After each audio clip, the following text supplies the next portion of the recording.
ಎಲ್ಲರಿಗೂ ನಮಸ್ಕಾರ. ಇವತ್ತಿನ ರೆಸಿಪಿ ಸಮ್ಮರ್ ಸೀಸನಲ್ಲಿ ಮಾಡಬೇಕಾದ ಒಂದು ಜ್ಯೂಸ್. ಮಾವಿನಕಾಯಿಯ ಸೀಸನ್, ಮಾವಿನಕಾಯಿಯ ಜ್ಯೂಸ್ ಬಹಳ ಚೆನ್ನಾಗಿ ಬರ್ತದೆ. ಒಮ್ಮೆ ಮಾಡಿದರೆ ಮತ್ತೆ ಯಾವತ್ತು ಮಾವಿನಕಾಯಿ ಇದ್ದರೆ ಮಾಡುವ ಅನ್ನಿಸುವಂತಹ ಒಂದು ಮ್ಯಾಂಗೋ ಪನ್ನ ಅಂತ ಕರೀತಾರೆ. ಅದನ್ನು ನಾವು ಮ್ಯಾಂಗೋ ಜ್ಯೂಸ್ ಅಂತೇಳಿ ಅಂದರೆ ರಾ ಮ್ಯಾಂಗೋ ಜ್ಯೂಸ್.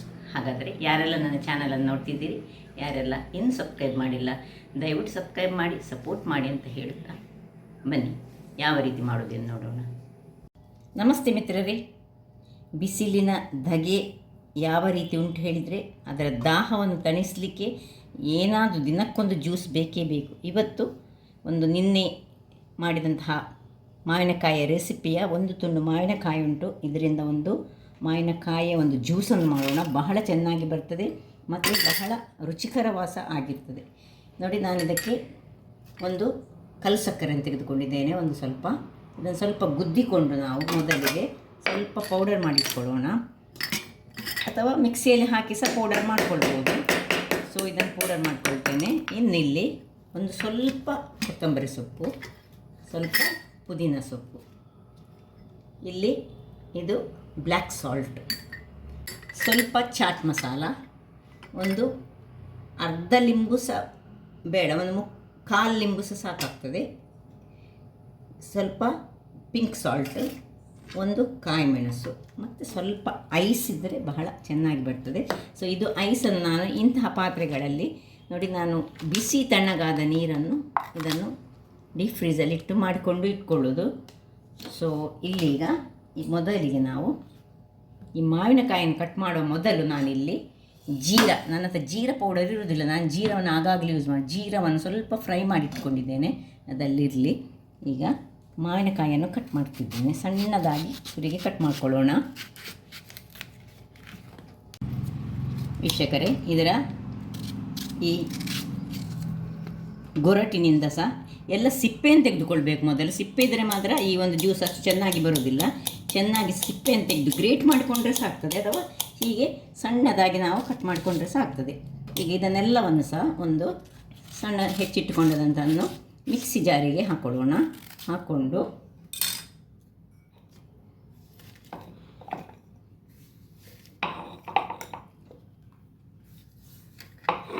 ಎಲ್ಲ ಮಿಕ್ಸಿ ಜಾರಿಗೆ ಹಾಕ್ಕೊಂಡೆ. ಇನ್ನು ಇದರೊಟ್ಟಿಗೆ ಪುದೀನ ಸೊಪ್ಪಿದ್ದರೆ ಬಹಳ ಚೆನ್ನಾಗಿ ಪರಿಮಳ ಹೋಗ್ತಾಗಿದೆ. ದಂಟು ಹಾಕ್ಕೊಳ್ಬೇಡಿ. ಈವನ್ ಕೊತ್ತಂಬರಿ ಸೊಪ್ಪಿಗೆ ಸಹ ಹಾಗೆ ದಂಟು ಬೇಡ ನಮಗೆ, ಖಾಲಿ ಅದರ ಎಲೆಗಳು ಮಾತ್ರ ಸಾಕು ನಮಗೆ. ದಂಟಾದರೆ ಬಾಯಿಗೆ ಸ್ವಲ್ಪ ಅದು ಸಿಕ್ಕಿಕೊಳ್ತದೆ. ಅದರಿಂದಾಗಿ ಆದಷ್ಟು ಪುದೀನ ಮತ್ತು ಇದು ದಂಟಿಲ್ಲದ ಹಾಗೆ ನಾವು ಹಾಕ್ಕೊಳ್ಬೇಕು. ಇನ್ನು ಇದಕ್ಕೆ ಏನು ನಾವು ಗುದ್ದಿಟ್ಟುಕೊಂಡಿದ್ದೇವೆ ಕಲ್ಲು ಸಕ್ಕರೆ ಹಾಕ್ಕೊಳ್ತಿದ್ದೇನೆ. ಇನ್ನು ಈ ಜೀರಿಗೆ ಇದು ಫ್ರೈಡ್ ಜೀರಿಗೆ, ಅದರಿಂದಾಗಿ ನಮ್ಮ ಹತ್ರ ಫ್ರೈಡ್ ಜೀರಿಗೆ ಪುಡಿ ಇಲ್ಲ ಹೇಳಿ ನಾನು ಈ ರೀತಿ ಮಾಡಿದ್ದೇನೆ. ಇದನ್ನು ನಾನು ಸ್ವಲ್ಪ ಪೌಡರ್ ಮಾಡಿಕೊಂಡು ಇದನ್ನು ಸಹ ಹಾಕ್ಕೊಳ್ತಿದ್ದೇನೆ. ಇನ್ನು ಒಂದೇ ಒಂದು ಏಲಕ್ಕಿಯನ್ನು ಹಾಕ್ಕೊಂಡಿದ್ದೇನೆ, ಸ್ವಲ್ಪ ಕಪ್ಪು ಬ್ಲ್ಯಾಕ್ ಸಾಲ್ಟ್, ಇನ್ನು ಈ ಚಾಟ್ ಪೌಡರನ್ನು ಸ್ವಲ್ಪ ಹಾಕ್ಕೊಳ್ತಿದ್ದೇನೆ. ಒಂದು ಸ್ವಲ್ಪ ಅದು ಬೇಕಿದ್ರೆ ಮಾತ್ರ ಹಾಕ್ಕೊಳ್ಬೇಕು. ಇನ್ನು ಒಂದು ಕಾಯ ಮೆಣಸು ಹಾಕ್ಕೊಳ್ತಿದ್ದೇನೆ. ಇಷ್ಟನ್ನೀಗ ಸುರಿಗೆ ನೀರು ಹಾಕದೆ ಒಮ್ಮೆ ಚೆನ್ನಾಗಿ ಒಳ್ಳೆ ಗ್ರೈಂಡ್ ಮಾಡ್ಕೊಳ್ಳೋಣ. ವೀಕ್ಷಕರೇ, ಇಲ್ಲಿ ನೋಡಿ ಈ ರೀತಿ ಒಂದು ಮಸಾಲೆ ಟೈಪಲ್ಲಿ ಆಯಿತು. ಈಗ ಇದಕ್ಕೆ ಉಪ್ಪು ಮತ್ತು ಈ ಅರ್ಧ ಲಿಂಬೆ ಹುಳಿಯನ್ನು ಇದಕ್ಕೆ ಹಾಕ್ಕೊಳ್ತಿದ್ದೇನೆ ನಾನು.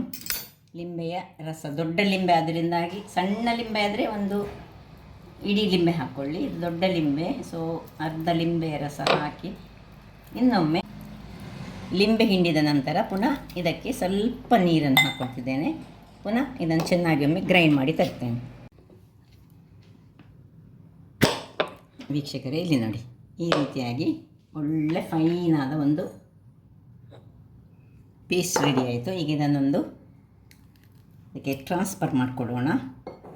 ಟ್ರಾನ್ಸ್ಫರ್ ಮಾಡಿ ಸ್ವಲ್ಪ ಈ ಐಸಿನ ನೀರೇ ಉಂಟು, ಇದನ್ನು ಮಾಡಿ ಅದಕ್ಕೆ ಹಾಕ್ಕೊಂಡು ಈ ಐಸ್ ಪೀಸನ್ನು ಇದರಲ್ಲಿ ಸ್ವಲ್ಪ ಕಟ್ ಮಾಡಿಕೊಂಡು ಹಾಕೊಳ್ಳೋಣ.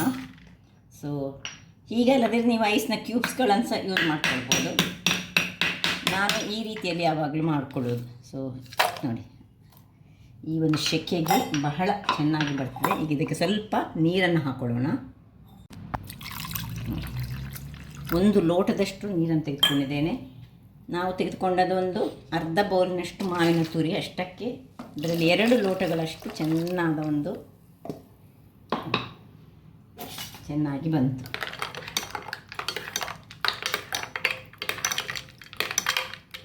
ಇನ್ನು ಇದಕ್ಕೆ ಬೇಕಿದ್ದರೆ ಸ್ವಲ್ಪ ಮಾವಿನ ತುರಿ ಸಹ ಹಾಕ್ಕೊಳ್ಬೋದು. ಬೇಕಿದ್ರೆ ಒಮ್ಮೆ ಎಷ್ಟು ಟೇಸ್ಟಿಯಾಗಿದೆ ಹೇಳಿದೆ. ಆ ಬ್ಲ್ಯಾಕ್ ಸಾಲ್ಟ್ ಹಾಕಿದ ಕೂಡಲೇ ಅದು ತುಂಬ ಚೆನ್ನಾಗಿ ಬರೋದು. ಇನ್ನು ಈಗ ಇದನ್ನು ಸರ್ವ್ ಮಾಡ್ಕೊಳ್ಳೋಣ. ಸರ್ವ್ ಮಾಡಲಿಕ್ಕೆ ಸಿಹಿ ನಿಮ್ಮ ಇದಕ್ಕೆ ಅನುಗುಣವಾಗಿ ಈಗ ಇದನ್ನೊಂದು ಗ್ಲಾಸಿಗೆ ಸರ್ವ್ ಮಾಡಲಿಕ್ಕೆ ನಾನೊಂದು ಇದು ಸ್ವಲ್ಪ ಗಾರ್ನಿಷ್ ಮಾಡಿಕೊಡ್ತೇನೆ. ಸ್ವಲ್ಪ ಉಪ್ಪು ಮತ್ತು ಈ ಕಲ್ಲು ಸಕ್ಕರೆಯ ಪುಡಿಯನ್ನು ಮಿಕ್ಸ್ ಮಾಡಿಕೊಳ್ಳೋಣ. ಮಿಕ್ಸ್ ಮಾಡಿಕೊಂಡು ಇದಕ್ಕೆ ಸ್ವಲ್ಪ ಲಿಂಬೆ ಹಾಕಿದರೆ ಇದು ಇಲ್ಲಿಗೆ ಚೆನ್ನಾಗಿ ಹಿಡಿತದೆ. ಸ್ವಲ್ಪ ಲಿಂಬೆಯ ರಸವನ್ನು ಸಹ ಇದಕ್ಕೆ ಹಿಂಡಿಕೊಳ್ತಿದ್ದೇನೆ. ಇದು ಜಸ್ಟ್ ಗಾರ್ನಿಷ್, ಬೇಕಂತ ಏನಿಲ್ಲ. ನೀವು ಸರ್ವ್ ಮಾಡುವಾಗ ಯಾರಾದರೂ ಗೆಸ್ಟ್ ಬಂದಾಗ ಸರ್ವ್ ಮಾಡಲಿಕ್ಕೆ ಇದು ಚೆನ್ನಾಗಿ ಆಗ್ತದೆ. ಸೊ ಈ ರೀತಿಯಾಗಿ ಲಿಂಬೆ ರಸವನ್ನು ಸಹ ಹಾಕ್ಕೊಂಡು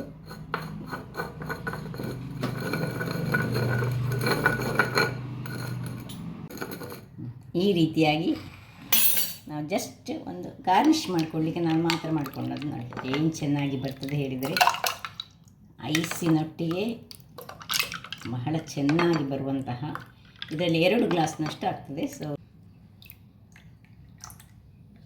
ನೋಡಿದ್ರಲ್ಲ ವೀಕ್ಷಕರೇ, ಬಹಳ ಟೇಸ್ಟಿಯಾದ ಸಮ್ಮರ್ ಸೀಸನ್ಗೆ ಬೇಕಾದಂತಹ ಒಂದು ಜ್ಯೂಸ್ ಅಥವಾ ಪಾನೀಯ ಅಂತ ಹೇಳ್ಬೋದು, ರೆಡಿ ಆಯಿತು.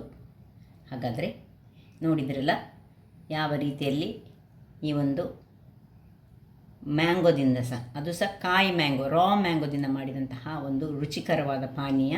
ಒಮ್ಮೆ ಕುಡಿದ್ರೆ ದಿನಾಲೂ ನಾವು ಮಾಡೋಣ ಅಂತ ಅನ್ನಿಸ್ತದೆ. ಅದು ಸಹ ಈ ತೋತಾಪುರಿ ಮಾವಿನ ಹಣ್ಣಿನಿಂದ ಮಾಡಿದರೆ ಅದರಲ್ಲಿ ಇನ್ನೂ ಸಹ ಸ್ವಲ್ಪ ಸಿಹಿಯಾದ ಒಂದು ಅಂಶ ಇರ್ತದೆ, ಬಹಳ ಚೆನ್ನಾಗಿ ಬರ್ತದೆ. ಹಾಗಾದರೆ ನನ್ನ ಈ ಕುಕಿಂಗ್ ಚಾನಲ್ ನಿಮಗೆ ಇಷ್ಟ ಆದರೆ ಬೋಡೂರು ಸುವರ್ಣ ಚಾನಲನ್ನು ಲೈಕ್ ಮಾಡಿ, ಶೇರ್ ಮಾಡಿ ಹಾಗೂ ಸಬ್ಸ್ಕ್ರೈಬ್ ಮಾಡಿ ಹಾಗೂ ನನ್ನ ಇನ್ಸ್ಟಾಗ್ರಾಮ್ ಪೇಜನ್ನು ಫಾಲೋ ಮಾಡಿ. ಧನ್ಯವಾದಗಳು.